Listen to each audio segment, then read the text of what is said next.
This meeting is being recorded. Amigos de Radio Victoria, ojo con eso, televisión. A partir de este momento vamos a conversar con el profesor Raúl Ochoa Cuenco en su segmento de todas las semanas de Polo a Polo. En esta alianza hemisférica con Benamérica y con la Escuela de Gobernanza Benjamín Franklin, queremos referirnos un poco al problema venezolano, doctor, porque es que está tomando unas dimensiones que pudieran ser alentadoras para rescatar la libertad, porque si se ponen de manifiesto que allí no hay hueso sano, ello va a abarcar hasta el presidente de la República, Nicolás Maduro, porque es que no se le notan los argumentos adecuados e idóneos para justificar la debacle que está ocurriendo. Y él a veces ha dicho en algunos discursos, yo soy responsable, pero no asume la responsabilidad. Ser responsable es decir, yo no sirvo para gobernar, no he podido someter a mis subalternos, no he podido trazar líneas de acción adecuadas para rescatar al país, ni para derrumbarlo, si es que de verdad pues se están afectando algunos factores externos. O sea, no sabemos qué es. El problema es que todo demuestra que es incompetencia absoluta de cabeza a pie, como se dice en criollo. Entonces, ¿qué siente usted que tendría que pasar, que pudiera pasar? Porque en otras circunstancias y en otros países, regímenes de este tipo, o sea, ahí está el caso Perú reciente, un incompetente de marca mayor, y no tardó un año allí, ya este va por 20 y pico de sistema parecido, con dos cambios, Chávez y este es peor que Chávez. Entonces, ¿cuál es la solución dentro de la lógica política nacional e internacional? Bueno, la verdad es que usted, muchas gracias, pero lo que me ha lanzado en una bola de esas que lanzaba un pitcher zuliano, Ramón Monzán, que estuvo con los senadores de Washington hace como 50 años. Dicen que era un pitcher que lanzaba una recta a muchos kilómetros por hora. Esa es así la que usted me acaba de lanzar. Yo pienso lo siguiente. Primero, con casualidad, en este momento estoy trabajando sobre una nota que será hecha pública por los portales que lo hacen el próximo lunes. Es en referencia a un artículo que escribió este señor Ramírez, deslastrándose completamente de cualquier responsabilidad cuando ha sido realmente el mal mayor junto con Chávez. Era una dupla, él y Chávez, Chávez y él. Lo que está ocurriendo en Venezuela es gravísimo, ¿no? Pero como comprenderemos, como podremos haber visto ayer, un cierto Hermán Escarrá, un abogado que va del tumbo al tambo, que ha pasado de la oposición de llamar traidor a Chávez y después de llamarlo casi Dios. Que lo que le gusta es darse el rango de erudito. Bueno, sí, erudito, sí, bueno. Este señor ayer dijo que no eran ningunos 3.000 millones de dólares lo que se había extraviado. Estamos hablando de 23.000 millones de dólares. Pero mire, hay una serie de estudios de gente muy competente, por ejemplo, el profesor Héctor Valecillos de la Universidad Central de Venezuela, un gran economista y gran conocedor de la economía venezolana, donde él en una conversación, yo calculaba por una serie de datos que me han ido llegando en el tiempo, que se han extraviado, entre comillas, alrededor de 600.000 millones de dólares desde el inicio del 2010, de 1999 hasta la fecha. El profesor me ha asegurado en una oportunidad que esa cifra es mayor que eso. Muchos eruditos, muchos especialistas, muchos conocedores hablan de algo así como 850.000 millones de dólares en 20 años. Es una cosa inaudita, nunca había ocurrido en la historia de la humanidad pasar en esta forma de un país de paupérrimo, de pobres, de hambrientos, de personas que arriesgan la vida en las selvas del Darién, donde era el país que en 1975 era el tercer país en el mundo con menos residentes en países extranjeros había. El tercer país con menos venezolanos regados en el mundo, asentados en países del mundo, a pasar a ser una diáspora donde se calculan entre 8 y 9 millones de personas que han tenido que abandonar el país. De manera que lo que está ocurriendo en Venezuela no es normal en las bandas de delincuentes, cuando se pelean por el botín, cuando hay lo que llaman vulgarmente un tumbe. Y aparentemente estos señores le hicieron un tumbe a Maduro o a Diosdado o a uno de estos personajes que hacen que tienen bajo secuestro las instituciones y la nación venezolana.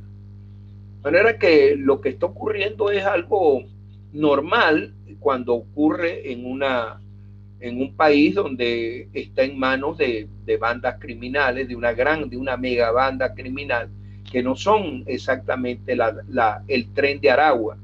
Es una banda criminal que está auspiciada por Nicolás Maduro y por todos estos señores que le acompañan en esta cruzada de ladrones.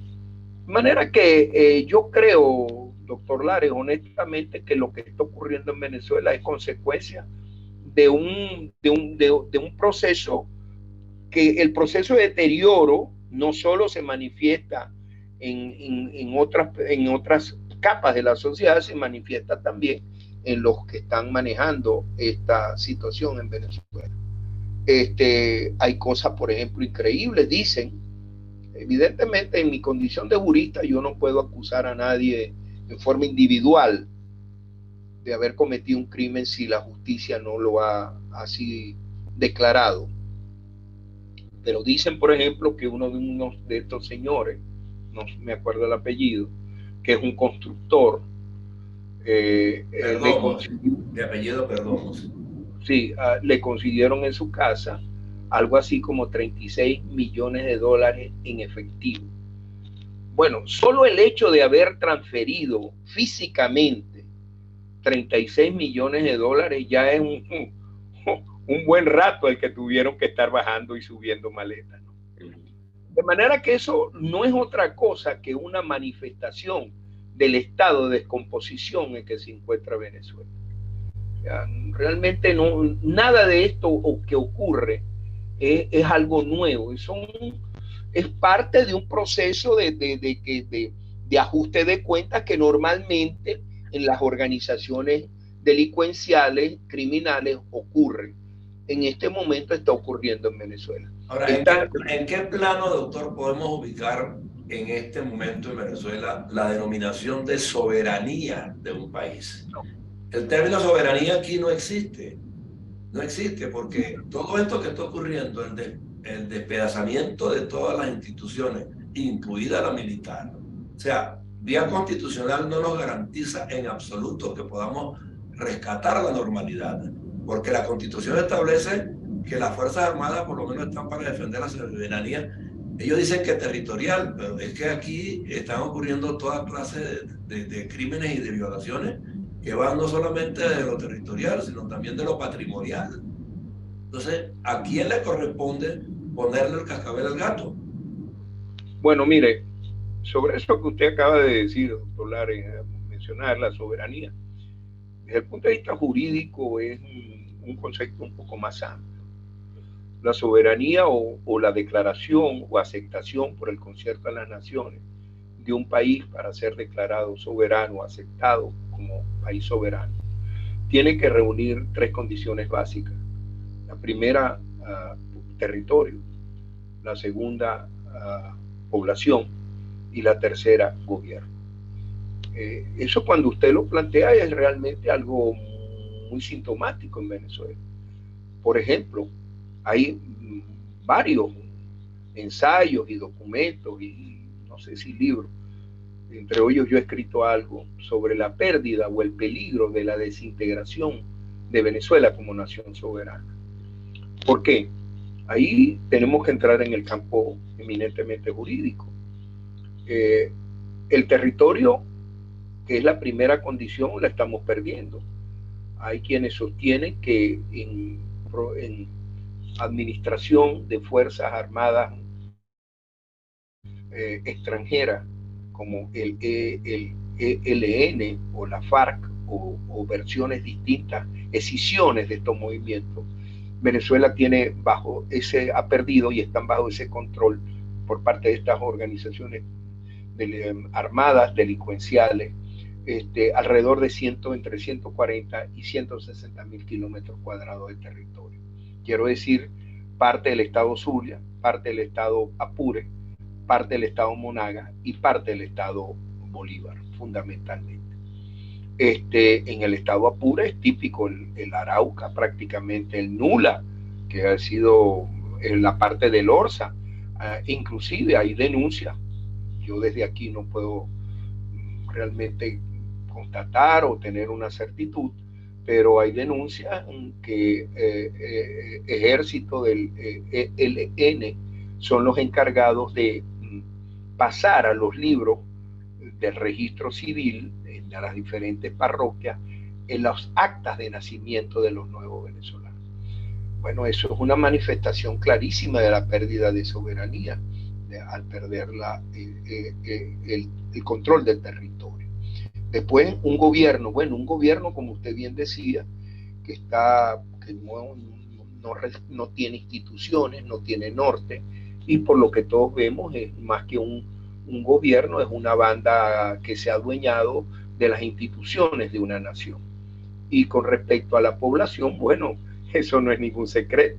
De 32 millones de habitantes, hoy hemos pasado a 23 o 24 millones de habitantes. Pero mi preocupación es, doctor, cómo la Fuerza Armada, que sería la última institución en la que se colocan las posibilidades de rescatar la nacionalidad y la soberanía, o sea, tampoco actúa. Entonces, ¿a quién le correspondería sacarnos de este problema? No, es que, bueno, solo a los venezolanos, porque somos los venezolanos los que votamos. O sea, una guerra civil, entonces. Bueno, yo espero que nunca suceda, pero el hambre es un aliciente para que las personas hagan cosas que muchas veces no lo desean. Y la justicia internacional puede jugar un papel determinante. Tenemos una acusación contra Maduro y todas las líneas de mando. Ese organismo puede tomar una decisión que, aparte de sentenciar en contra de ellos, pueda movilizar fuerzas internacionales a rescatar al país de este marasmo. Bueno, yo particularmente, doctor Lares, dudo honestamente que eso pueda suceder. Nadie quiere poner los muertos. Ninguna nación quiere poner los muertos. Los Estados Unidos le han entregado a Ucrania entre 48 y 64 mil millones de dólares, $1.000 millones o millardos de dólares, pero no han puesto un muerto. Alemania está entregando los tanques, Francia igualmente los tanques o los aviones, o los cañones o las defensas antiaéreas, pero nadie ha puesto un muerto. Los muertos los están poniendo los que entran en una confrontación, en este caso Rusia y Ucrania. Venezuela no van a llegar los marines, a Venezuela no van a llegar los cascos blue de las Naciones Unidas, porque es muy difícil de evaluar el hambre, la miseria. Sí, hay estadísticas donde desgraciadamente se dice y se afirma, y yo lo creo y lo creo, y me da tristeza reconocer que el 45% de los niños venezolanos no consumen las proteínas necesarias. Ahora usted me hace una pregunta, ¿quién lo debería hacer? Bueno, comencemos por 1992, cuando el 4 de febrero del 92, unos militares utilizando las armas que la República le había confiado para defender la soberanía y al pueblo, las utilizaron para matar a otros soldados, para matar e intentar asesinar al presidente de la República y a la familia presidencial en la casona. De manera que ahí podríamos comenzar a entender o a explicarnos el proceso de descomposición de las Fuerzas Armadas. O sea, ¿cómo le podemos exigir ahora? que seguramente habrán oficiales honestos, estoy seguro. Habrán muchísimos oficiales honestos, habrán muchísimos oficiales superiores honestos y queriendo resolver la situación, pero realmente ante una dictadura intervenida por países extranjeros como China y Cuba, que cuidan la seguridad, entre comillas, del Estado venezolano a beneficio de Nicolás Maduro, a mí me parece que esas Fuerzas Armadas, esperemos que se pueda dar, que puedan haber manifestaciones reales de buscar, de resolver la situación de Venezuela. Pero, por ejemplo, usted sabe, por ejemplo, que la mayoría de los oficiales o soldados que están con un fusil no tienen municiones en los fusiles. No tienen. Los aviones de guerra cuando salen, salvo los pilotos cubanos, son los únicos aviones de guerra, los Sukhoi o los aviones estos rusos que tiene la Fuerza Aérea, los únicos que van armados con el armamento necesario para una aeronave de ese tipo. Los pilotos venezolanos no tienen acceso a manejar y menos a ir armados de las aeronaves. De manera que esa pregunta suya es realmente muy difícil de responder. Yo creo que nadie, perdóneme, doctor Lares, yo creo que nadie en Venezuela, al menos donde nosotros podemos llegar a informarnos, está dispuesto o sea factible de que comience un proceso de intervención interna para poder resolver la gravísima situación que está atravesando Venezuela. Eso es lo que yo creo. Seguimos en el abismo entonces. Y yo me temo que por un buen tiempo todavía, esperemos que en el 24 podamos, ahí sí le podía dar la razón. Creo que las fuerzas, que países, potencias importantes extranjeras están interesadas en resolver la situación de Venezuela. Bueno, no solo potencias extranjeras importantes como los Estados Unidos o como Europa, la Unión Europea. Mire, la situación que viven los venezolanos en México, por citarle un ejemplo, no es buena ni para los venezolanos ni tampoco para México. Eso le iba a decir, es que el vecindario también se nos está inundando de sistemas parecidos. No, yo diría, yo lo veo de otro punto de vista. Usted sabe cuánto, yo le voy a decir cuántos venezolanos están radicados en el Ecuador. Entre 800 y 1 millón de venezolanos. Y en Colombia 3 millones. Y en Colombia 3 millones. Pero son países relativamente pobres. Imagínense el impacto que han tenido que soportar las instituciones sanitarias, el sistema sanitario o el sistema educativo de esos países al recibir 7 millones de venezolanos, ¿no? Entonces ahí pueden confluir muchos intereses verdaderos, nobles, con respecto al país, que es de tratar de conseguir una solución a la situación gravísima que vive Venezuela y que no se va a detener. Como podemos ver, esto sigue adelante. Las manifestaciones, es impresionante ver el número de venezolanos arrodillados en la frontera con los Estados Unidos tratando de entrar a ese país, o muchos venezolanos que han decidido quedarse en países centroamericanos, muchísimo más pobres, pero infinitamente más pobres de lo que era Venezuela. De manera que todo eso hace que esta diáspora cree presiones sobre las grandes potencias de los países vecinos para lograr una solución. Concluyo creyendo que en el 2024 se podrá conseguir una solución en esta Venezuela. Medianamente viable, pero que no garantiza recuperación a corto plazo. No, en absoluto, nada de seguro. Nada es seguro. Yo tengo mi esperanza que todos estos países, el concierto de las naciones, puedan presionar en una forma que sea aceptable por estos bárbaros que han cogido el país, y puedan convencer de que pudieran haber elecciones libres. De otra parte hay que ver la reacción del pueblo venezolano.